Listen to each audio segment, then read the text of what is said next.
오늘 아침도 말씀을 듣는 모든 분들에게 주님의 예비하신 풍성한 은혜가 임하기를 예수 이름으로 축원합니다. 오늘 이사야서 60장은 장차 이스라엘에게 임할 하나님의 영광과 회복에 대한 예언입니다. 이 60장은 이스라엘 사람이 읽게 되면 가장 신나고 소망이 되는 말씀입니다. 그래서 유대인들은 이 날을 기다리고 사모했습니다. 그런데 이 말씀 60장을 보게 되면 이것이 예수님이 초림했을 때 사람들이 이것이 이루어질 줄 알고 주여 이 말씀이 이루어진 때가 지금입니까? 하고 예수님께 여쭈었던 그러한 하나님의 약속인 것입니다.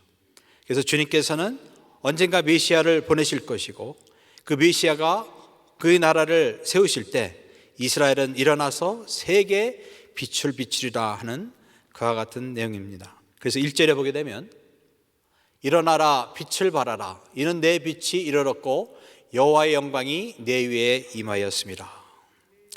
그래서 하나님의 영광이 이스라엘에게 임하고 이스라엘은 일어나서 그 빛을 받아서 세계에 비추기 때문에 세상의 온 민족들이 이스라엘을 통하여서 하나님의 빛을 보고 그 빛으로 나온다 하는 그런 놀라운 약속입니다. 그래서 그 결과로 우선 이스라엘에게 그동안 흩어졌던 이스라엘의 아들과 딸들이 온 세상에서 돌아올 것을 4절에서 말씀하고 있습니다. 내 눈을 들어 사방을 보라 무리가 다 모여 내게로 오느니라 내 아들들은 먼 곳에서 오겠고 내 딸들은 안기어 올 것이라. 그래서 이렇게 보게 되면 이것이 혹시 그냥 영적으로만 이런 축복이 임할 것이 아니냐 하는 그런 식으로 영위하기 쉬운데 그렇게 영적으로만 이루어질 일이 아니고 실제적으로 물질적으로 현실적으로 일어날 임을 말하고 있습니다. 그것은 그날이 되게 되면 하나님께서는 이스라엘에게 물질적으로나 경제적으로 번창함을 허락하신다는 것입니다. 5절에 보게 되면 그때 내가 보고 기쁜 빛을 내며 내 마음이 놀라고 또 화창하리니 이는 바다의 부가 내게로 돌아오며 이방 나라들의 재물이 내게로 옵니다. 그래서 세상의 모든 부가 이스라엘에게 이제 오게 된다는 것입니다. 뿐만 아니라 이제 때가 되면은 이방인들이 예루살렘에 찾아와서 그 성전에 계시는 그 성전에 주님을 경배하고 예물을 바치게 된다는 것입니다. 9절에 보게 되면 곧 성들이 나를 앙망하고 여기서 섬이라는 것은 먼 곳에 사는 민족들을 말합니다. 그들이 또 은과 금을 싣고 와서 주님의 이름 앞에 그 은과 금을 예물로 바치게 된다 하는 것입니다. 그뿐만 아니라 이제 이방 사람들은 이스라엘의 하나님을 경외하기 때문에 그들의 성도 건축해주고 재정적으로도 지원을 하게 된 날이 온다 하는 것입니다. 그것이 10절에 있습니다. 그래서 이방인들이 내 성벽을 쌓을 것이요 또 그들의 왕들이 너를 섬길 것이며 그랬습니다. 그래서 이런 때가 되면 이스라엘은 완전한 평화를 누리고 세상의 어떤 나라보다도 강대한 나라가 될 것을 예언하고 있습니다. 거기 보게 되면 18절 황폐와 파멸이 내 국경 안에 다시 없을 것이며 내가 내 성벽을 구원이라 내 성문을 찬송이라 부를 것이며 22절 그 작은 자가 천명을 이루겠고 그 약한 자가 강골 이룰 것이라 그랬습니다.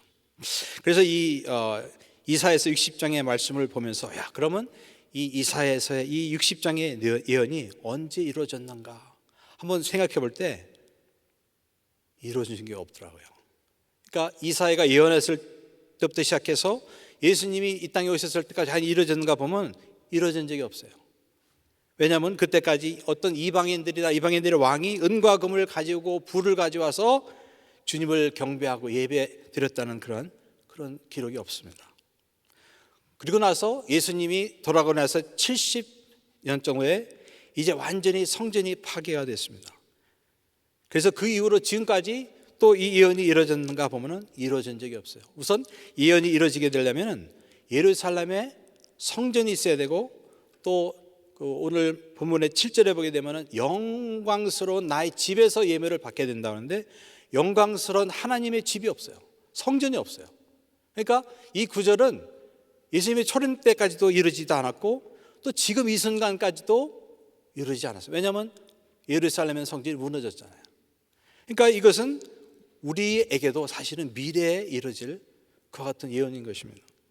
그래서 이와 같은 예언이 이루어지려면 어떻게 돼요? 우선 예루살렘의 성전이 지어져야 되고, 그리고 예수님께서 오셔서 사실 이 땅에 그의 왕국을 세우시고 그 이스라엘을 중심으로 세계를 다스릴 때 예언이 그대로 성취가 된다는 것입니다.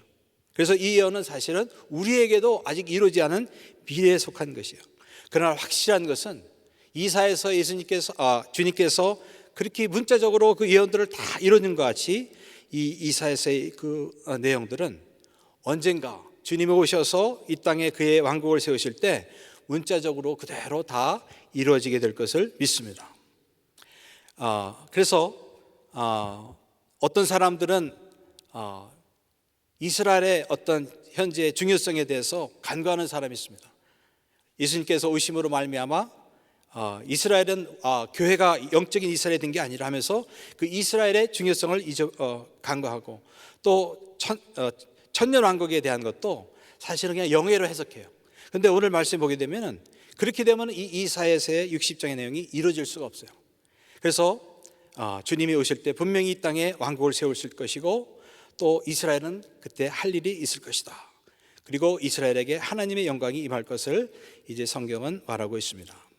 골로새서의 내용은 이제 바울이 골로새 성도들에게 자신이 지금 복음을 위해서 교회를 위해서 당하고는 이 고난을 자신은 기쁘게 당하고 있다 하는 그런 말을 하고 있습니다. 24절, 나는 이제 너희를 위하여 받는 괴로움을 기뻐하고 그리스도의 남은 고난을 그의 몸된 교회를 위하여 내 육체에 채우노라.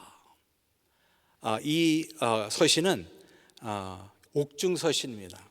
그래서 이 서신은 이제 바울이 어느 편한 곳에서 책상에 앉아서 쓰고 있는 그러한 서신이 아니고 사실은 고난당하면서 감옥에서 쓰고 있는 그런 서신입니다.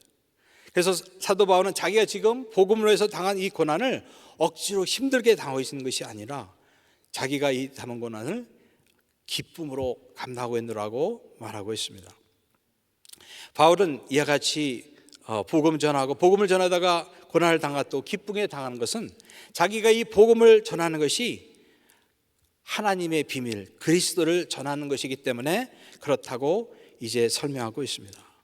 그래서 사도 바울은 복음을 전하는 것, 예수 그리스도가 하나님의 비밀이라고 말하고 있습니다. 26절에 보면 하나님이 그들로 하여금 이 비밀의 영광이 이방인 가운데 얼마나 풍성한지를 알게 하심이라.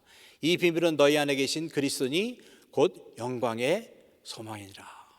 그래서 하나님의 비밀이 그리스도라는 거예요. 오래된 영화인데 1972년에 포세이돈이라는 그런 영화가 있었습니다. 그 영화는 어떤 영화냐면 이제 큰 여객선이 바다에 나가서 항해하다가 뒤집어졌어요. 그래갖고는 배가 거꾸로 뒤집어지니까 사람들이 어디가 길인지 알지 못하고 어디서 나가야 이제 탈출하는지를 모르는 거예요. 그래서 배는 점점 가라앉는데 이제 어떤 사람들은 여기가 길인가 해서 거기 가기도 하고 어떤 사람은 여기가 길인가 가는데 어떤 그것을 잘 아는 어떤 한 사람이 있어서 그 사람을 따라서 소수의 사람들이 아주 꾸불꾸불하고 깜깜한 그런 배에 있는 그 통로를 어떻게 찾아갖고 그 사람들만 딱 구원받는 그러한 영화입니다. 근데 그것을 보게 되면은 사실 우리가 그리스도가 하나님의 비밀이라는 것을 우리가 잘 이해할 수 있어요. 왜냐하면 인류는 마치 이제 거꾸로 뒤집어서 가라앉은 그 배 안에 갇힌 그 사람들과 같아요. 이제 조금만 있으면은 다 가라앉아서 그 배 안에 있는 모든 인류는 다 죽게 멸망하게 될 수밖에 없습니다. 그러나 그 사람 중에서도 그 깜깜하고 어디로 갈지 알지 못하는 그런 상황에서도 그 배를 잘 아는 어떤 한 사람의 인도를 받아서 그 비밀인 통로를 찾아서 나가는 사람은 구원을 받게 된다는 거예요. 근데 하나님의 그런 관점에서 보게 되면은 그 구원의 통로는 바로 예수 그리스도라는 거예요. 이 세상에 많은 종교가 있고 신들이 있는 것 같지만은 사실은 하나님이 이 땅에 보내신 구세주는 예수 그리스도밖에 없는 줄 믿습니다. 딴 길은 찾아가면 결국은 죽게 돼 있어요. 근데 하나님께서 미리 약속하시고 예언으로서 진짜 이런 분이 올 것이다 그제하고 설명하신 예수 그리스도만이 그분을 믿을 때 그 비밀 통로를 통하여서 결국은 구원을 받게 된다는 것입니다. 그런데 이 인류는 그 비밀 통로가 어딘지 몰라요. 그래서 하나님께서는 그 긍휼 가운데 이 비밀 통로를 전달할 사람들을 보낸 것이, 그것이 바로 교회고, 또 사도 바울이 그 하나님의 비밀인 그리스도를 전하게 해서 이 배 속으로 들어와서 그 사람들을 지금 인도하고 있다는 것입니다. 그래서 이 비밀의 통로 모르는 이 죽어가는 영혼들에게 유일한 구원의 통로인 그 그리스도 하나님의 비밀을 가르쳐주기 위해서 사도 바울은 때를 얻든지 못 얻든지 말씀을 전하고 가르치고 또한 고난도 기쁘게 받고 있느라고 설명하고 있는 것입니다. 28절에 보겠습니다. 우리가 그를 전파하여 각 사람을 권하고 모든 지혜로 각 사람을 가르치면 각 사람을 그리스도 안에서 완전한 자로 세우려 함이니. 그래서 사도 바울은 때를 얻든지 못 얻든지 늘 말씀을 전하며 그 사람들에게 권하고 전파하고 있다고 이제 말씀하고 있는 것입니다. 그리고 이것을 자기의 힘과 능력으로 하는 것이 아니고 성령의 능력을 의지하고 있다고 29절은 말하고 있습니다. 이를 위하여 나도 내 속에서 능력으로 역사하시는 이 역사를 따라 힘을 다하여 수고하노라. 자기의 능력 지혜로 복음 전하는 게 아니고 내 안에 역사하시는, 그 안에 역사하시는 성령의 능력을 의지해서 하고 있느라고 말하고 있습니다. 제가 오늘 여러분과 특별히 나눌 한 구절의 말씀은 아까 읽어드렸지만 24절입니다. 나는 이제 너를 위하여 받는 괴로움을 기뻐하고 그리스도의 남은 고난을 그의 몸된 교회를 위하여 내 육체에 채우노라. 여기서 그리스도의 남은 고난이란 뭘까? 그래서 그리스도의 고난이 남았다 이런 말을 하니까 어떤 사람들은 그러면 예수님이 십자가에서 당한 고난이 인류의 구원을 위해서 불충분하다는 말이냐 그렇게 묻는 사람이 있어요. 그리고 실제적으로 가톨릭교에서는 그것을 그렇게 가르친다는 거예요. 왜냐하면 가톨릭교에서는 예수 그리스도를 믿는 그 믿음만으로 구원받는 게 아니고 그의 의로운 행위와 또 공적을 이제 있어야 된다 하고 가르치잖아요. 그러나 예수님께서 십자가에서 하신 말씀 중에 다 이루었도다, 그것은 내가 인류의 모든 죄값을 다 치렀도다 하는 그런 말씀입니다. 다시 말해서 주님의 그 고난당하심은 불충분한 게 아니고 충분하고 남는 줄 믿습니다. 우리가 그 예수 그리스도를 그 믿는 믿음으로, 그 믿음만으로도 우리는 구원을 받게 된다는 것입니다. 그러면 그리스도의 남은 고난이란 뭘까? 그것은 주님께서 그의 몸된 교회를 통하여 우리 교회와 같이 늘 함께 하시는데 교회가 겪는 그 고난을 말하고 있는 것입니다. 주님께서는 교회에게 지상명령을 주셨습니다. 가서 복음을 전하고 제자를 삼아라, 이와 같은 명령을 주셨습니다. 그래서 교회가 지금까지 이 세상에 존재하면서 주님의 복음을 전하며 주님을 전하는 그와 같은 일을 하고 있는데, 그와 같은 일을 할 때 세상은 교회를 미워하고 또 핍박을 했습니다. 그와 같은 고난과 핍박 가운데 주님은 멀리 천국에만 계신 게 아니고 성경에 보게 되면 그 주님이 핍박당하는 교회와 함께 하셔서 고난을 당하고 있는 것입니다. 그래서 하나님께서 어느 날 바울을 만나셨을 때 하늘부터 말씀하시기를 사울아 사울아 내가 왜 나를 핍박하느냐 말씀하셨습니다. 네가 왜 교회를 핍박하느냐 말한 게 아니고 내가 왜 나를 핍박하느냐 말하고. 그러니까 이것을 통해 뭘 할 수 있습니까? 교회가 핍박당할 때, 교회가 고난을 당할 때 주님은 멀리서 그걸 지켜만 보시는 분이 아니고 핍박당하고 고난은 당하는 교회와 같이 핍박당하고 고통을 나누고 계신 줄 믿습니다. 그렇기 때문에 주님은 주님의 남은 고난이 있다는 것입니다. 그것을 우리 몸된 교회와 지금까지 같이 나누고 있다는 것입니다. 그래서 그런 의미로서 이제 사도 바울은 내가 교회를 위하여 그리스도의 남는 고난을 내 육체에 채우노라. 지금 내가 감옥에 있고 고난당하는 것은 바로 그 주님께서 교회에게 허락하신 이 고난을 주님과 같이 당하고 있는 것이다 하는 그런 말을 하고 있는 거예요. 그래서 우리가 복음을 전하고 세상에 교회가 세워지고 영혼이 구원받는 것이 그냥 예수님께서 예수님의 능력으로만 하신 것이 아니고 주님께서는 우리 교회를 통해서 행하시는데, 교회가 그 주의를 할 때 고난당하고 수고하고 하는 그 모든 과정에 주님께서 함께 하셔서 역사하시는 줄 믿습니다. 그래서 우리 교회가 지난 40년 동안 참으로 복음을 전파하고 죄 사함을 감당하는데 그 많은 고난이 있었죠. 많은 수고가 있었습니다. 그런데 주님께서 우리와 함께 하시고 우리와 힘 주시고 능력 주셔서 그 모든 것을 이루게 하신 줄 믿습니다.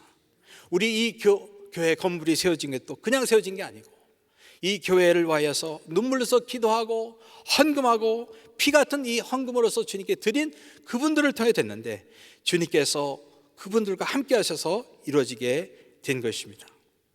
그래서 교회는 주님과 함께하고 교회가 고난을 당할 때 주님께서 함께 하시고 교회의 모든 사역도 주님께서 함께 하여 주시는 것입니다. 그런데 이와 같은 남은 고난의 값을 누가 지불하겠느냐? 그 남은 고난을 지불하는 사람은 주님께 받은 그 은혜가 크다는 것을 깨닫고 체험한 사람이 그것을 지불하게 된다는 것입니다. 갈라디아서 2장 20절의 말씀대로 예수님이 나를 사랑하셔서 나를 위하여 죽으셨다 하는 것을 깊이 체험한 사람만이 나는 이제 주님이 나를 위해서 죽으셨은즉 나도 주님을 위하여 살리라 하는 그러한 마음으로 주님의 그 고난에 동참하게 되는 줄 믿습니다. 어떠한 교회에서 내가 어떤 사역을 맡은 어떤 책임감이나 내가 어떤 그런 직분이나 그런 것만으로 되는 게 아니고 주님이 나를 위해서 나를 사랑하사 십자가에서 나를 위해서 죽으셨다 하는 것을 깨닫고 주님의 사랑을 알고 경험한 사람은 능히 주님을 위하여서 심지어 순교의 자리까지도 나게 되는 줄 믿습니다. 그래서 주님께서 우리를 위해서 십자가를 기쁨으로 감당하셨듯 우리도 앞으로 교회를 위하여 또 복음을 전하여 복음을 전하는 일에 고난을 당할지라도 이것이 주님께서 나에게 허락하여 주신 그리스도의 고난의 남은 고난이라 생각하고 기쁨으로 감사함으로 감당하시는 저와 여러분 되시기를 예수 이름으로 축원합니다. 사람들은 본능적으로 고난을 싫어하고 피합니다. 그런데 이 고난은 주님이 허락하신 이 그리스도의 남은 고난은 사실은 우리에게 기쁨이 되는 고난이요, 사실 이 고난을 기쁨으로 감당할 때 우리가 영적으로 축복받고 성장하고 그 고난을 통하여 주님이 원하시는 100배와 60배와 30배 열매가 맺혀지게 되는 것입니다. 이 고난을 싫고 그걸 당하기 싫어해서 피하는 사람은 그때는 좋고 뭔가 편한 것 같지만 나중에 보게 되면 아무런 영적인 열매도 없고 그냥 시간만 낭비하는 그 같은 허송세월을 보낼 수밖에 없습니다. 그러므로 이 고난은 사실은 우리에게 허락하신 축복인 줄 믿습니다. 이 축복이 어떻게 보면 고난이라는 모습으로 닥쳐오지만 그러나 믿음의 눈으로 보면 그것이 사실은 나에게 허락하신 복이에요.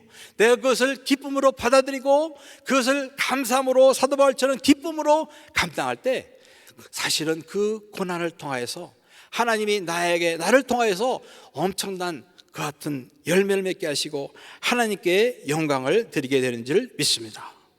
그래서 우리가 가정교회에서 또 그룹에서 아니면 부서사역에서 뭘 하든지 때로는 우리는 사람이 모르는 그 같은 교회를 위해서 그리스도의 남은 고난을 담당할 때가 있어요. 어떤 조그만 일도 있고 큰 일도 있을 수 있어요. 어떤 억울한 일도 있고 어떤 다른 사람이 왜 나한테 이렇게 행하나 어떤 그런 고난도 있을 수 있어요. 당장 이것을 뛰쳐나오고 싶은 그런 상황이 있을 수도 있어요. 그러나 그것이 저주가 아니고 여러분에게 재앙을 주는 것이 아니고 여러분이 그것을 하나님이 내게 주신 축복이라 여기고 감사하고 기쁘게 감당할 때 오히려 그것이 여러분에게 축복이 되고 은혜가 되고 열매가 되는 줄 믿습니다.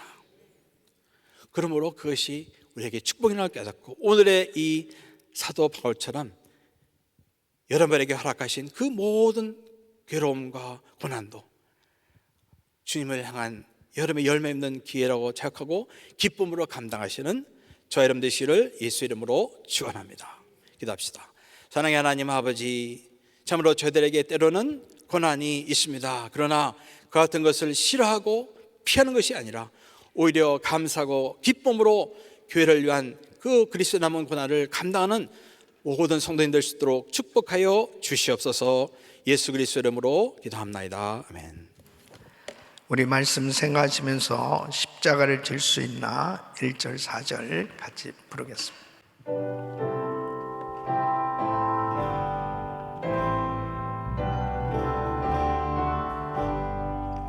십자가를 질 수 있나 주가 물어보실 때 죽기까지 따르오리 저들 대답하였다.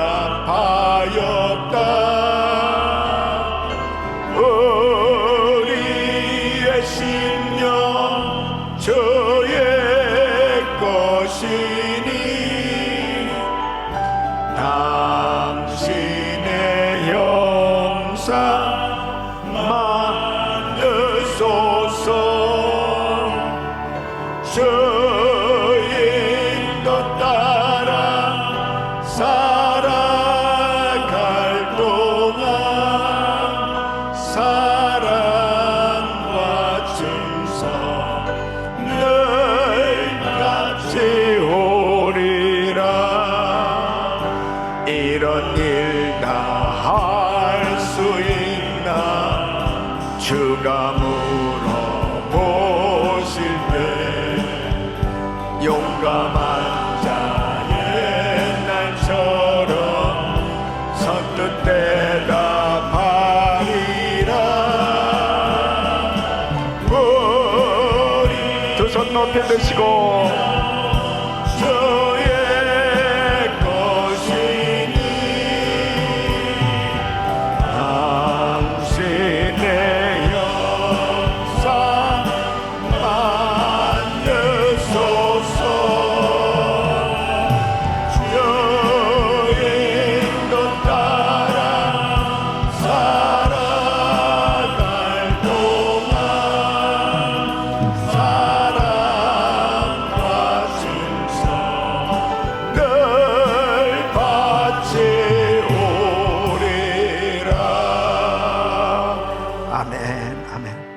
하나님의 약속은 반드시 이루어집니다.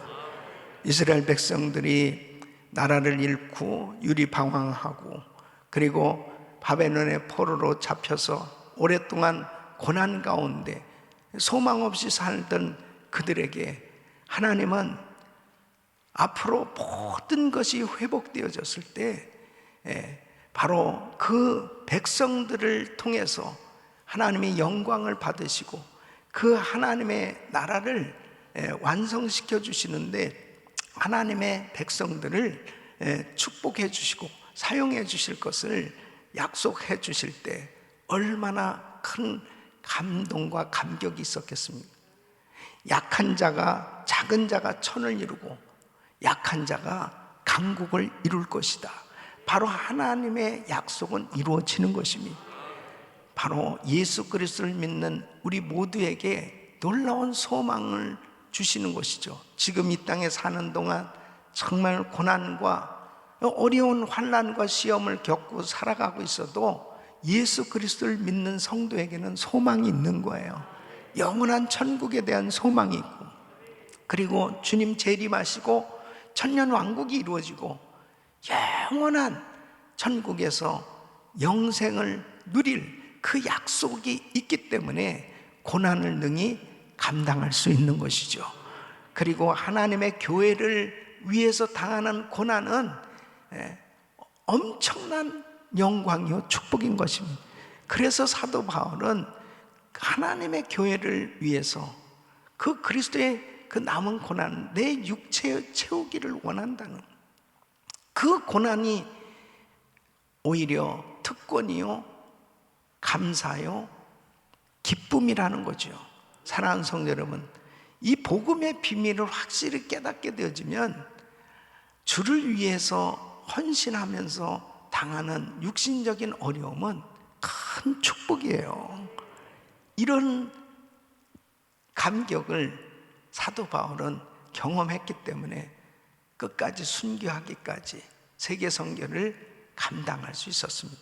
사랑하는 성도 여러분, 주님 오시면 모든 것이 다 드러나게 되고, 그리고 이 땅에서 행한 모든 것 다 상급으로 하나님께서 위로해 주시고 축복해 주신 줄로 믿습니다. 그래서 우리는 이 땅에 사는 동안 정말 주를 위해서 산다는 것, 이것만큼 큰 복이 없는 줄 아시고, 정말 세계 선교 마무리를 위해서 정말 최선을 다해서 우리가 드려지는 것, 그것 때문에 당하는 고난이라면 그것은 상급이요 축복이라는 사실을 깨닫고 더욱더 감격하며 하나님 앞에 드려지는 귀한 삶 되시기를 예수 이름으로 축원합니다. 두 손을 가슴에 모으시고 몸이 아픈 분들 아픈 곳에 손을 얹으십시오. 거룩하시고 존귀하신 아버지 하나님, 일어나라 빛을 발하라, 이는 내 빛이 이르렀다고 말씀하신 주님, 흑암이 덮인 땅에 하나님의 영광이 임할 것을 약속하셨던 것처럼 이 땅은 어두워져가는 말세에 이제 우리 주님 오시면 모든 것이 회복되는 줄로 믿습니다. 이 땅에 사는 동안 이 남겨진 하나님의 교회, 이 귀한 교회를 통해서 참으로 복음을 땅끝까지 전하는 이 일에 우리가 정말 이 세상에서 당하는 고난이 특권이요 축복이라는 사실을 깨닫고 더욱더 하나님 앞에 기쁨으로 헌신할 수 있도록 도와 주시옵소서. 은혜를 베풀어 주시옵소서. 세계 성교 마무리를 위해서 마음껏 드려지는 삶이 되게 하여 주시옵소서. 이 시간도 우리를 대신해서 전 세계 나가 사역하고 있는 우리 GMI 선교사님들 주님 축복하시고 성령 충만함으로 함께하여 주시옵소서. 역사하여 주시옵소서. 은혜를 베풀어 주시옵소서. 연약한 육신을 가지고 귀한 사역들을 감당하고 있는 귀한 선교사님들 주의 피문온 손으로 안수하시고 하나님 회복시켜 주시옵소서. 아버지 하나님, 우리 단기 선교팀들을 축복하시고 또 교회가 오늘날까지 선교를 위해서 귀하게 헌신하며 섬기는 우리 모든 성도들을 기억하시고 끝까지 세계 선교 마무리 이 귀한 사역의 이 비전을 이룰 때까지 하나님의 영광을 바라보며 그 고난이 기쁨이요 특권이요 축복임을 알고 상급임을 알고 더욱더 아름답게 드려지는 저희들이 되게 하여 주시옵소서. 역사하여 주시옵소서. 은혜를 부어 주시옵소서. 우리 성도들의 기업을 축복해 주시옵소서. 자녀들을 축복해 주시옵소서. 가정을 축복해 주시옵소서. 마음껏 하나님 앞에 영광을 돌리는 복된 삶 되게 하여 주시옵소서. 연약한 육신들 안수하여 주시고 깨끗게 하여 주옵소서. 나사렛 예수 그리스도로 평안하니 코로나 바이러스 소멸될지어다. 후유증은 없어질지어다. 깨끗함 받을지어다. 아버지 하나님 역사하여 주시옵소서. 암세포가 없어질지어다.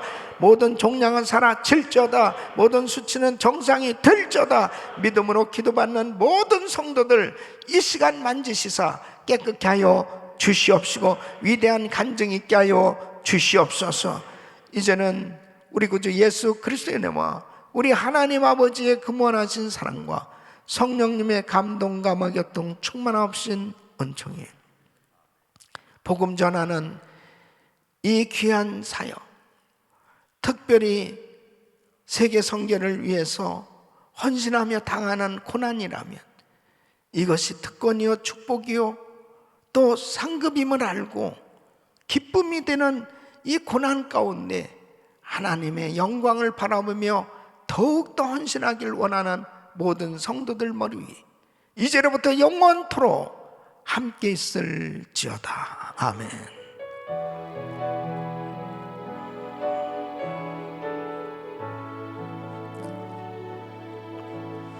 아멘.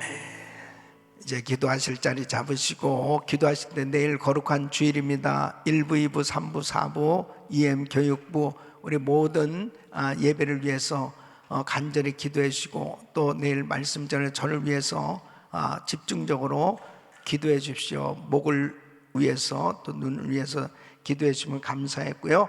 그리고 한여름 성령 집회 큰 성령의 역사가 일어날 수 있도록 우리 선교제나 단기 선교팀들 위해서도 기도해 주십시오. 주여 부르짖고 기도합니다. 주여 주여 주여 걸어가시고 정죄하시라.